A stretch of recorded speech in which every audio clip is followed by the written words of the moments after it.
Nin tun b'a sɔrɔ nɛgɛ ɲɛ 21 dafara kasarɔkaw fɛ an ka foli ni walimadɔn bɛ aw ye aw minnu bɛ lajɛli la walasa kunnafoniw bɛ sɔrɔ Mali kunkan ani diɲɛ fan wɛrɛw kunkan ni a tuma seli bi bamanankan kunnafoni n'a kumaba ye kelen ye i n'a fɔ san o san alisilamɛw bɛ bɔ diɲɛ fantan ani naani bɛɛ lajɛlen la k'u kunda tamani ziyaraba kan ɲinan ta kɛra ka bɛn ni utu kalo tile 4 ye dugawudon caman kɛra k'a ɲɛsin Maliba ma ni n'a kɛ aw ka bi bamanankan kunnafoni n'a kumaba ye mun bɛna walawala aw ye sɔɔni kɔnɔna la.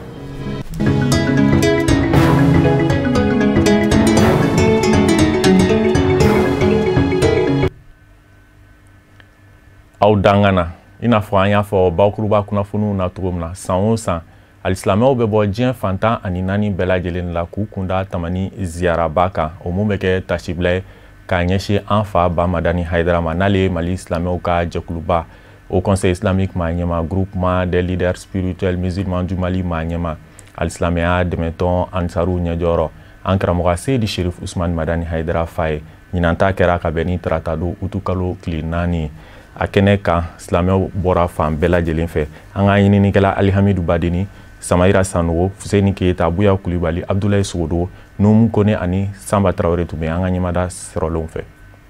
Tarata uti kalo tile 4 lasara seli kɔfɛ alisilamɛw ye ɲɔgɔn sɔrɔ ko kura tamani kaburu don na ziyara kadra la. Ziyara kiraba Muhamadu nɛɛma ni kisi b'a ma ka sunna de don mun sen fɛ ala welew bɛ kɛ ka ɲɛsin an ka furew ma n'olu y'an kɔn ala ka hinɛ kɔnɔ wa o balolen o y'u jɛniyɔrɔ fin cogo min diinɛ bɛ se ka sabati dugukolo kan. I ye min kɛ ala ka diinɛ na wuli ka jɔ la k'i ni di k'i ka nafolo di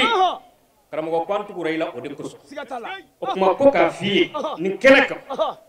ko an b'i kɔ sufɛ an b'i kɔ tile fɛ karamɔgɔ n'i ko min an pɛrɛlen don k'o de kɛ an ni a n'an ka nafolo a bɛ e ka bila la su ani tile. Tamani kaburu don an ka cɛkɔrɔba ɲuman Bamadani Haidara dalen bɛ yan n'ale alisilamɛya dɛmɛtɔn Ansaru ɲɛjɔyɔrɔ an fana karamɔgɔ a Seydi Sherif Usmani Madani Haidara sabu ɲuman ye o de sabula duwawu kɛra walasa ala ka bada dali nɔgɔya u ma ni ka ŋaniyasiri kɛ laɲiniw na an ka maa sanumaw lahɔrɔma kama. Alakira sallallahu alaihi wasallam ale bɛ bange kuma min na o y'a sɔrɔ a fa fatura alakira ba yana ale bɛ fatu ale de ye alakira tɛgɛ minɛ ka taa alakira fa kaburu yira a la a ka fa kaburu jura ale ye alakira kalan kaburu jura nafa la ɔ ala nana kɛ cɛkɔrɔba ɲuman dɔ fana tun bɛ tamaniya o fana y'a den ta nɛgɛso la ka taa n'a ye maa ɲumanw kaburu la k'a kalan maa ɲuman kaburu jurali la. Tamani kaburu don na maa caman ye kuma ta yen fana ni ka waleɲumandɔn foliw kurakuraya ka ɲɛsin an fana karamɔgɔ ma a Seydi Sherif Usmani Madani Haidara n'ale ye Mali alisilamɛ diinɛ ɲɛmɔgɔw ka fara ɲɔgɔn kan jɛkuluba groupement des leaders spirituels musulmans du Mali maa ɲɛma ye a kɛlen kɔ ka kuma ta Mali alisilamɛ diinɛ ɲɛmayasoba au Conseil islamique du Mali maa ɲɛma a ye bonyamasegi foli kɛ k'a ɲɛsin jama ma kɛrɛnkɛrɛnya ma silamɛya dɛmɛtɔn Ansaru jamakulu o ka wulikajɔ la ziyara baaraw bɛ se ka kɛ lafiya kɔnɔ cogo minɛ an fana karamɔgɔ a Seydi Sherif Usmani Madani Haidara y'a ɲini jama fɛ o ka duwawu kɛ cogo minɛ basigi ani kolosuma bɛ se ka sabati Mali n'a dafɛ jamanaw kɔnɔ bana mun n'o kɛlen don ka diɲɛ makamana gan n'o ye coronavirus bana ye n'a ye maa caman bali ka ziyara kɛnɛ lasɔrɔ ala welew ka kɛ cogo minɛ fura ɲuman bɛ se ka sɔrɔ o bana na teliya la. A bɛ jɔyɔrɔ min na aw bɛɛ b'a dɔn an bɛɛ b'a dɔn mais anw bɛ dɔɔnin galama na a se bɛ ko minnu da la walahi a bɛɛ tɛ se ka fɔ nin kɛnɛ sanfɛ an bɛ dugawu de kɛ a si n'a kɛnɛya ala ka dan n'a ma a si n'a kɛnɛya ala ka dan n'a ma fanga min b'a la ala ka dɔ fara o kan ala k'a ɲɛ maa na ala ka jamana basigi ala ka jamana kɔlɔsuma ala ka jamana kɛ an sago ye ala ka jamana k'an jugu sago ye an bɛ dugawu k'a ye a bɛ ka dugawu ɲini a fɛ ka dugawu k'a ye yarabiyama an bɛ min ɲini a dusukun na ala bɛ min ɲini a yɛrɛ ye gundo la ala de b'a dɔn ka tɛmɛ an bɛɛ kan an b'a ɲini a ka se yɔrɔ ma ala ka tɛmɛ o kan. Tamani ziyara san 2020 ta fɛn min ye jamana 7 ye olu de ye ɲɔgɔn sɔrɔ a kɛnɛ kan n'o ye Mali, Côte d'Ivoire, Burkina Faso, Sénégal, Guinée Conakry, Gabon ani Congo Brazzaville. Sɛbɛnnikɛlaw sera ka maa hakɛ mun sɔrɔ o ye maa ba 62 400 ani 68 minnu cɛlaka maa ba 34 214 musolaka maa ba 28 maa 254 bolimafɛn minnu sera ka maaw doni ni ka tamani lasɔrɔ ziyara hukumu kɔnɔ o fana filɛ nin ye car 200 ani car 4 sotarama 482 ani 2 voiture 400 ani 84 camion 10 tonnes o 57 camion ben 29 kurun 50 ani 3 wotoro 100 ani 20 moto baworo 500 ani 72 moto taxi 70 ani 6 ani nɛgɛso 380 ani 8 wa senama minnu yera kɛnɛ kan o bɛ t'i jɔ maa 50 ani maa 200 ni maa 48 la. Tamani ziyara san 2020 ta duwawu kalan o de kɛra ka baaraw bɛɛ kuncɛ. An bɛ jɛ ka duwawu kɛ san wɛrɛ ziyara ala k'o don an bɛɛ kelen-kelenna garisɛgɛ la. Amina yarabi alhamidu ubadeni kabeni utukalo kile 4 Burkina Faso alislamiya dɛmɛtɔn ansaru ye kile 1 kɛrɛnkɛrɛn k'o kɛ tasibilaba ani dugawudunba ye k'a ɲɛsin an fa Bamadani Haidara ma n'ale Mali silamɛw ka jɛkuluba au Conseil islamique maa ɲɛma groupement des leaders spirituels musulmans du Mali maa ɲɛma alislamiya dɛmɛtɔn ansaru ɲɛjɔyɔrɔ an karamɔgɔ Seydi Cherif Ousmane Madani Haidara a kɛnɛ kan kanubagaw ni tɔndenw bɔra fan bɛɛ lajɛlen fɛ. Lasine Sidibe ka sɔrɔlen don kumakan bɛ lase Kafunɛ Bacili fɛ.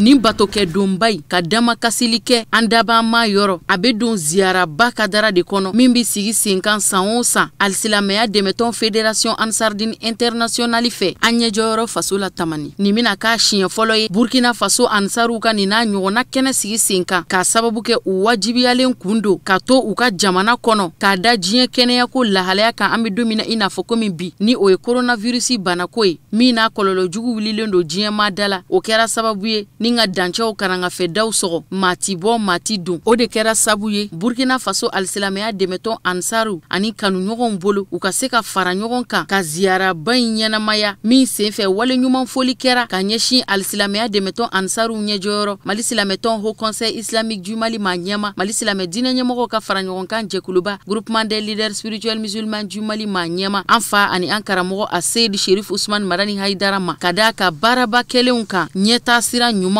adamadenya dɛmɛli waleyaw ani sɔrɔ siraw bɔli ye jamana in ye. An farala ɲɔgɔn kan Burkina Faso yan misiri min bɛ an bolo n'o ye Cherifla misiriba ye Bobo Dioulasso Belleville la ka na dugawu kɛ an ka cɛkɔrɔba ye n'o ye Bamadani Haidara ye an nana dugawu de k'a ye bon ani banbaatɔ bɛɛ lajɛlen ka dugawu k'u bɛɛ ye bon an nana kuranɛ kalan sɔgɔmada in na ka dalalu kalan sɔgɔmada in na k'o dugawu fɛnɛ kalan ka dugawu kɛ ɲɔgɔn ye ala bɛ se ka hinɛ an fa la cogo min na n'o ye Bamadani Haidara ye parce que cɛkɔrɔba in sara tɛ an bolo a sara tɛ diɲɛ danfɛn si bolo bon an ɲɛ bɛ karamɔgɔ min na ko Haidara mɔgɔ min y'a dilan o ye Bamadani donc i mana karamɔgɔ ka ɲɛfɔ cogo cogo a bɔra cɛ min na bon o kuma i k'a dɔn k'a fɔ o ye maaba de bon Haidara ka kɛ Haidara ye fa ɲuman min y'a dilan o kuma na an bɛ o fa ɲuman ka kɛnɛ de kan alors donc ziyara in ye barikada de ani waleɲuman dɔn dugawu kɛlen kɔfɛ u ye anw bolo barikada don ani waleɲuman dɔn u ye ɲumanya min kɛ anw ye o sara tɛ anw bolo o sara bɛ ala de bolo karamɔgɔ ye an ka duw dilan a y'an ka duguw dilan a y'an ka faso dilan a y'an ka jamanaw dilan n'o ye Burkina Faso ye o tɛ kɔnɔdimi o ye ɲɛdimi de ye Burkina fan bɛɛ lajɛlen fɛ karamɔgɔ foli ye wajibi ye anw ma n'an bɛ se ka fɛn o fɛn kɛ karamɔgɔ ye en tant que Burkinabéw an b'a k'a ye n'an dɛsɛra min na o tuma na an tɛ se o de la n'o tɛ anw kan ka fɛn bɛɛ kɛ karamɔgɔ ye parce que a ye min ɲɛ anw ka jamana na anw de b'a dɔn ka ɲini ala fɛ ala ka hɛrɛ k'an ye Mali ala ka basigi ala ka kolosuma gɛlɛya minnu bɛ yen bɛnbaliya minnu bɛ yen ala ka jamanadenw kanbɛn ala k'u don da kelen fɛ k'u bɔ da kelen fɛ an yɛrɛ faso Burkina Faso ye ala ka bɛn sabati a kɔnɔ gɛlɛya minnu b'a kɔnɔ ala k'a ban fitinaw ala k'a ban ala ka hɛrɛ kɛ kira n'a so bonya kama sɔla rasul hali n'o y'a sɔrɔ Mali jamana ni Burkina Faso jamana cɛ ka jan a bɛra ta o ma bali alisilamɛya dɛmɛtɔn ansari ninnu bolo u ka se ka kulomajɔ kɛ an ɲɛjɔyɔrɔ ka laseliw la ka baara kɛ ani k'u ka ɲɛnɛmayaw kɛ n'a ka kuntilenna ni a ka laɲiniw ye o de kama Burkina Faso jamana alisilamɛya dɛmɛtɔn ansariw ye alikuranɛ sanuman kalanni kɛnɛ sigi sen kan ani damakasili caman ka kirakan sɔliw da o kan k'o kɛ tasibila ye ka ɲɛsin an ɲɛjɔyɔrɔ ka cɔkɔrɔba ma ala ma hinɛna baarakɛla ba Madani Haidara la ani a ka denbaya maa fatulen minnu n'olu dayɔrɔ laban taara bɛn Tamani kaburu don ma barawuli cercle la Segu marabolo kɔnɔ. Alhamdulillah sabu y'an sigi yan Tashibla ale ni waleɲuman dɔn ani Ala barikadali o le y'an bila sɔgɔmada na ka ɲɔgɔn kunbɛn yan n'an ka ɲɛmɔgɔw ka hakilina ɲumanw ye komi an ma se ka Tamani sɔrɔ ɲina ka sabu kɛ bana ye Ala k'an bɛɛ kisi bana ma frontière ma yɛlɛ donc an kana fara ɲɔgɔn kan yan ŋaniya lo ziyara ye ŋaniya de ye o kuma na n'an bɛ Tamani an mun kɛ an b'an ŋaniya ɲɛ ka sin olu ma ka dugawu kɛ u ye ka t'o barikada k'o waleɲuman dɔn k'u ye min kɛ a diyara diɲɛ ye a ɲɛna fana an bɛ taa o de kɛ yen an bɛ se ka to yan fana k'o ŋaniya kelen ɲɛsin u ma ka dugawu kɛ Ala ka hinɛ u la ka dɔ fara ka hinɛ kan ka an yɛrɛ fana mago dilan an ye ɲɔgɔn kunbɛn misiriba de yan n'o ye Sherifila misiriba ye ansaru cɛ ni muso u du karamɔgɔ an ye kɔrɔnɛ bɛɛ lajɛlen kalan ka dalayilu kalan ka tila ka jawusani kalan ka dɔw caman kɛ yan kɛnɛ kan min bɛ se ansaru bɛɛ lajɛlen ma kɛrɛnkɛrɛnnen ma an ɲɛmɔgɔ a n'an ka qaidu n'o ye a Seyid Sherif Usman Madani Haidara ye muso ni cɛw an ye ɲɔgɔn sɔrɔ yan bi o de kama an bɛ dugawu kɛ ziyara kɛra minnu tɔgɔ la n'o ye Bamadani ye an bɛ Alahu Taala deli Ala ka dɔ fara ka hinɛ kan an bɛ Alahu Taala deli n'a kama ye an yɛrɛ mago Ala ka dilan Ala ka hɛrɛ k'an bɛɛ lajɛlen Ala ka sabara yira na. Burkina Faso alisilamɛya dɛmɛtɔn ansaru ye ziyaraba min kɛnɛ sigi sen kan k'a sababu kɛ u ma se ka sira sɔrɔ kana fara an ɲɛjɔyɔrɔ kan Tamani k'a sababu kɛ coronavirus bana n'a kɔlɔlɔ juguw sababu ye o kɛnɛ kan duwawu don kɛra Mali jamana ye walasa bɛn ni kolosuma ani sigiɲɔgɔnya duman bɛ se ka kɛ damun ye ani ɲɔgɔn cɛ cogo min. Kabeni utukalo tile 5 ye secrétaire général du ministère de l'emploi ye sokura dɔ kurumukar ANP kɔnɔna la sokura mu kurumukarlen filɛ nin ye bureau 29 de bɛ a kɔnɔ a kun de walasa ANP baarakɛlaw ka se k'u ka baara kɛ lafiya kɔnɔna la an b'a ladɔnniya k'a fɔ a kɛnɛ kan ANP directeur général tun bɛ ka fara maaba caman wɛrɛw kan Maretu Jalo ani Seydou Ɲare fana tun bɛ Sherifila Jabaranso tɔgɔ la. Sefa wari miliyɔn 102 o de donna ANP ka dagayɔrɔ kura in na ni a musaka bɔra a yɛrɛ ka wakande kɔnɔ bâtiment kura min ni a jɔlen filɛ ANP direction générale kɔnɔ bureau 29 de b'a kɔnɔ nin bɛɛ lajɛlen kun de ye baarakɛlaw ka se ka lafiya u ka baara hukumu kɔnɔ n'o bɛ kɛ sababu ye ka baarakɛyɔrɔ laɲiniw sabati. A lajɛ ka baarakɛlaw bila lafiya la o lafiya tɛ se ka kɛ ni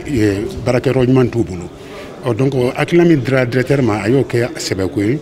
o de nana ni nin bâtiment jɔlen ka di baarakɛlaw pour que ka se ka lafiya sɔrɔ ka se ka baara kɛ hɛrɛ kɔnɔ musaka ta fɔ sefa miliyɔn 100 ni miliyɔn 2 o ye min dɔrɔn la fɔlɔ parce que baaraw tɛ ban parce que ni an ye yala kɛ ma vu que fɛn wɛrɛ bɛ yen min bɛ se k'a k'a kɔnɔ min bɛ se ka lafiya la di mɔgɔ ma fana i n'a fɔ min bɛ se ka kɛ sababu ye ka kɔnɔkɔnɔ lafiya bonya i n'a fɔ tɛmɛyɔrɔ ɲuman k'o di ANP kɔnɔna na o b'a yira k'a fɔ ko baara tɔw kɔfɛ tɛ jɔ baarakɛ ɲɛmɔgɔ y'a ɲini ka aw bila condition na ka baara yɔrɔ labɛn ka bureau kɔnɔ ɲuman d'aw ma ka matériel ma ka baara kɛ a tɔ kɔnɔ b'aw yɛrɛ de bolo sa o kɔrɔ ye ko olu tɔw k'u cɛsiri ka baara kɛ u ka baara kɛ ka n'a ɲɔgɔnna caman bɛ se ka kɛ cogo min na mais an tɛ se ka kuma fɔ ka wele an tɛ se ka fɛn n'an ma ministère fɔ koyi parce que ministère filɛ ni an bɛ fɛn fɛn kɛ ta fo ministère ka jɛn n'a ye fɔlɔ donc an bɛ baara fɛn fɛn kɛ ministère b'an soutenir la donc an bɛ o foli lase ministère ma parce que an ye fɛn fɛn décider n'an bɛnna min kan vraiment u b'an dɛmɛ a la o ye fɛn ɲumanba de ye an kan ka se ka o fana fɔ o fana na quoi ka directeur sɛbɛkɔrɔ fɔ fana parce que mɔgɔ dɔw bɛ yen ni hali ni hakilina d'a ma a bɛ hakilina sɔrɔ mais ni i yɛrɛ ka hakilina fɔ a b'a miiri k'ale hakilina dɔrɔn mais o mɔgɔ tɛ n'a y'a hakilina fɔ n'a y'a dɛmɛ fɛn fɛn na a bɛ taa o sira fɛ donc o ye fɛnba de y'an bolo. ANP dagayɔrɔ kura in koromokar la baara ni dɔntan kanguruya ministriso secrétaire général fɛ ni ka yaala kɛ ka bureau kɔnɔnaw damun da ɲiningali galamani tɛngunen a la a y'a yira k'a fɔ ale nisɔndiyara kosɛbɛ ni k'a ɲini baarakɛlaw fɛ u ka nin bureau kura ninnu minɛ ko ɲa. An ka cakɛda mun ye ko ANP u ye hakilina dɔ sɔrɔ conseil d'administration y'u dɛmɛ a la pour que o hakilina waleya o ye mun ye ka so kuraw jɔ n'o ye bureau kura ye k'a di baarakɛlaw ma bɛɛ b'a dɔn baara tɛ se ka kɛ ka ɲɛ ni baarakɛlaw ma lafiya baarakɛyɔrɔ la o de hukumu kɔnɔna na donc direction a ye nin hakilina ɲuman sɔrɔ ka nin bâtiment kuraw jɔ bureau 29 k'o di baarakɛlaw ma baarakɛlaw bɛ se ka lafiya cogo min ANP bɛ baara mun na jamana kɔnɔ bɛɛ b'a dɔn u bɛ maliyɛnw de dɛmɛ cɛ b'o la muso b'o la maakɔrɔba b'o la denmisɛnninw b'o la pour que u ka se ka formation ɲuman sɔrɔ u ka se ka baara sɔrɔ donc u bɛ nin baara mun na an b'u fo an ye mun ye o y'an nimisi wasa ministère tɔgɔ la vraiment an bɛ foli d'u ma ka dugawu kɛ bâtiment mun jɔra Ala k'a kɛ hɛrɛ ka baarakɛlaw nafalan bɔ a la ka Mali nafalan bɔ a la pour que baara bɛ se ka taa ɲɛ cogo min. An fana ministère la an bɛ yen toujours pour que k'u encourager k'u dɛmɛ u ka baara la inchallah na an sago bɛ sɔrɔ mun ye ka baara di Maliyɛn bɛɛ ma. Yala yalaw bannen kɔ ANPE ɲɛma Ibrahima Agnok a ye foli lase nabaga bɛɛ lajɛlen ma ni ka dumuni duman yɔrɔ yira u la. An ka kafinɛ bacili lamɛn walasa ka diɲɛ fan wɛrɛ kibaruyaw dɔn. Lagine Konakiri jamana fanga ɲinitɔn PDG Arc-en-Ciel ni o ye Alpha Condé ka fanga ɲinitɔn ye u ka lajɛrɛba convention nationale baaraw bi sena anu tara arabadon u ti kalo tile 5 baara bi kuncɛ ka bɛn alamisadon u ti kalo tile 6 ma Lagine duguba la Konakiri sigi baara in senfɛ bolodengɔni mina ɲɛsin cɛbɔ ma cɛbɔ min n'o bena jamana fanga ɲinitɔn RPG Arc-en-Ciel jɔyɔrɔ fa jamana ɲɛmasigi kalata nata baaraw minnu dɔgɔdalen do ni a kan ka sigi sen kan ka bɛn Octobre kalo tile 18 nata ma san 2020 maa caman kɔni ka ye cogo ye ko jamana ɲɛma Alpha Condé yɛrɛ de bi sɔn ka sugandi k'a ka foroba nundon kɛ cɛbɔya la walasa a ka se k'a yɛrɛ nɔna bila fanga la kokura ka sanga ni RPG Arc-en-Ciel fanga ɲinitɔn ka lajɛrɛ convention nationale ye nka a bɛra ta jamana ɲɛma Alpha Condé yɛrɛ ma dantigɛli kɛ ban min b'a jɛya k'a fɔ a ye cɛbɔ ye jamana ɲɛmasigi kalata nata kabiri ni a ye yɛlɛma laɲini jamana sariya sunba kɔrɔ ni o wotew kɛra ka bɛn marisi kalo tɛmɛnen ma nka yɛlɛma kura min kɔni donna jamana sariya sunba kɔrɔ Lagine Konakiri jamana kɔnɔ o kɔni b'a daga jamana ɲɛma Alpha Condé ye a ka se k'i kanbɔ fanga nɔfɛ ni ka manda sabanan ɲini o min tɛ fanga sinamatɔnw fɛla ko ye n'u bɛ nisɔngoyaw jira ka sanga ni jamana ɲɛma ka kanbɔli hakilina ko ye fanga sinamatɔn ninnu yɛrɛ u farala ɲɔgɔn kan ka kɛ fara ɲɔgɔn kan tɔnba ye ko Front National pour la Défense de la Constitution olu minnu ka fɔla k'u bi ka jamana sariya senw de lapasa barisabula u ka ye cogo ye ko yɛlɛma minnu donna jamana sariya sunba kɔrɔ ko a laɲini yɛrɛ ye Alpha Condé fɛ min ye ka se ka sira bɔda di a yɛrɛ ma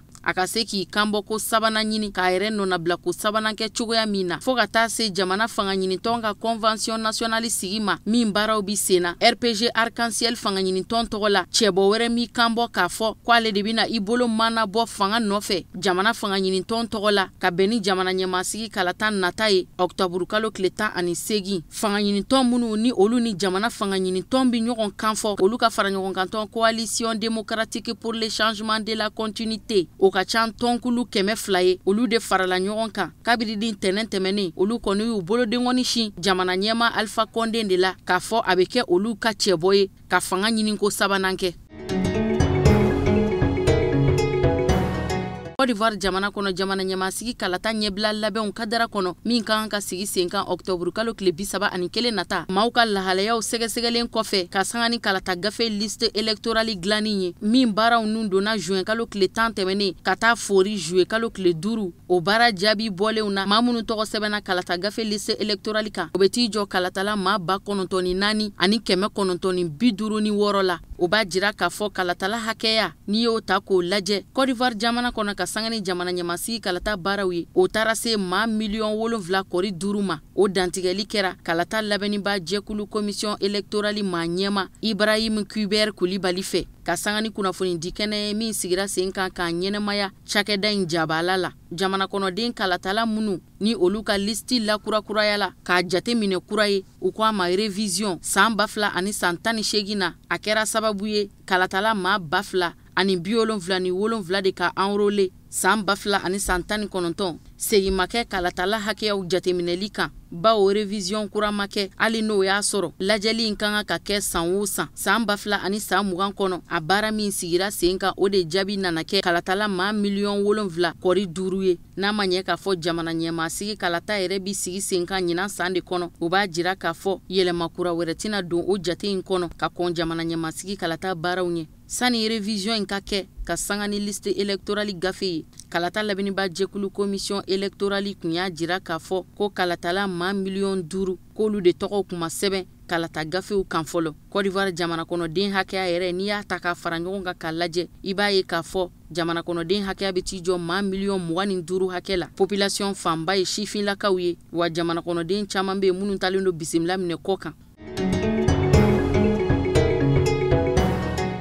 fɔɲɔgɔnkɔ manga min ni o bɛ Egypte jamana ni Sudan jamana ni ɲɔgɔn cɛ Nili baraji ko kunkan ni kuma ɲɔgɔnyaw kun nun donna walasa sigi ka fɔ ka se ka kɛ Egypte jamana ni Sudan jamana ye a laɲini o sigi ka fɔ baaraw ka ɲɔngiri fɔlɔ baara ɲɛdɔnna ŋana minnu ni olu da kun bɛ sigi in kɔrɔfɔw la comité technique et juridique ka bɔ Sudan jamana kɔnɔ Egypte jamana kɔnɔ ani Ethiopie jamana kɔnɔ u kun ye sigi nun don ka ɲɛsin baraji jɔ baara kunganko ko ma baraji ba min ni o dilanni baaraw kun bi sen na o baraji jɔ baara in Ethiopie jamana fɛ o de kɛra sababu ye ni ka ɲuguɲugu lawuli ni ɲagaɲaga ye jamana kofɔlen saba nunu ni ɲɔgɔn cɛ Nili baraji ko kunkan juillet kalo tile 21 tɛmɛnen farafinna tɔnba Union africaine o kun ye a jɔyɔrɔ fa ni kuma ɲɔgɔnyaw nun doni ye walasa ka se ka cɛw fɔ ka dilan ka bɛnkan jolen ka se ka sɔrɔ min bi kɛ sababu ye mankan bi jamana kofɔlen minnu ni ɲɔgɔn cɛ Nili baraji ko kunkan bɛɛ lajɛlen ka se ka tɔnɔbɔ Ethiopie jamana kelen ale de ye bɛnkanw dajira bɛnkan minnu yɛrɛ kɔnɔ baraji in labaara cogo ma ɲɛfɔ a kɔnɔ Egypte jamana kɔni bɛ ka jalaki boli a sigiɲɔgɔn jamana kan baraji ko in na de k'a fɔ u bɛ k'u kanga olu ni baraji in ni a tɔnɔbɔ cɛ Sudan jamana fana ma jɛ ni Ethiopie jamana ka ye cogo ye baraji ko in kunkan jamana kofɔlen saba nunu u kun taara se sigi ka fɔ ma walasa bɛn ka se ka kɛ kɔrɔfɔ dɔw kan o baaraw de taara ɲɔngiri kari tɛmɛnen Ethiopie jamana ɲɛmɔgɔw kun ye weleda kɛ ka ɲɛsin u ka jamana kɔnɔdenw bɛɛ lajɛlen ma ko fɛɛrɛ ka kɛ baraji ba in min sojɔ baara kun bi senna u fɛ k'o baaraw ka se ka laban baraji in yɛrɛ dilanni Nili ba bolo fɛ Ethiopie jamana fɛ a baaraw nun donna kabiri ni san 2011